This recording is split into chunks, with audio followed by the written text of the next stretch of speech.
Hi, I'm Nikki. And Trevor. We're a couple from Southern Ontario, Canada. We live on the Great Lakes, and we've been dating since the early 1990s, just to give a background.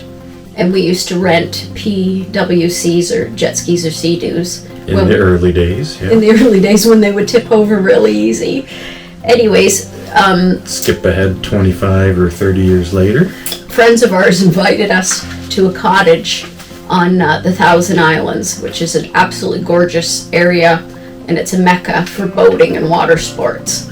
So we loved it. They have a 21-foot Chaparral day boat, and we went, touring all around the islands and tubing and swimming, and we just loved it. And we thought the lifestyle, we'd never really done anything like that before, so that was about 5 years ago. Yeah. And the first year we just went for a few days. The second year we went for a full week, and we ended up buying a Sea-Doo and taking it to the Thousand Islands and enjoying it during the summer on the lakes here.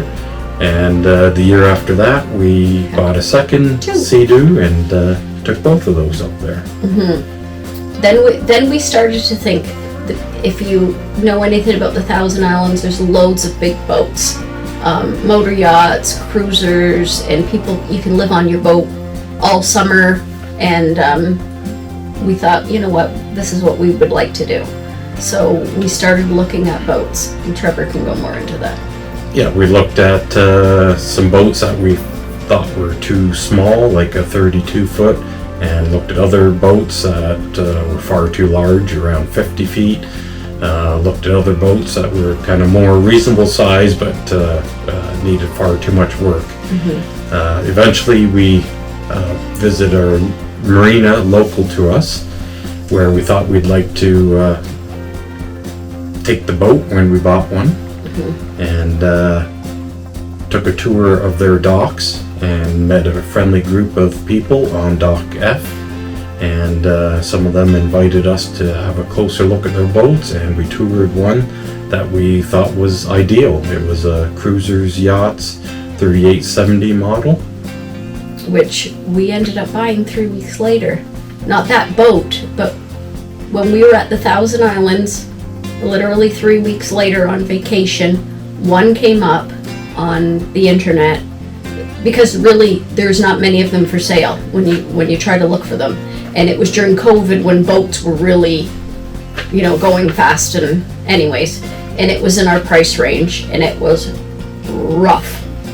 But that's what we want. Look, that's what we could afford at the time. Yeah, and it was in our budget, and we knew it needed a lot of work. Cosmetic work, really. Yeah, mostly cosmetic work. The hull and the engines were in good shape. And we're not afraid of doing work. We think we're somewhat handy, and thought we could tackle it. And the benefit of doing your own renovations is that you can do it in the way you like. So we bought the boat, and over the last 2 years I've done a number of different projects on the boat that we'll document on this channel. And future work we'll document even better and post videos regularly. Mm-hmm. As you can see, well, if you've watched the short, you can see a lot of the things that we have done. So, and there's still a lot more to do, just to bring it up to our standard and our style, and that's that.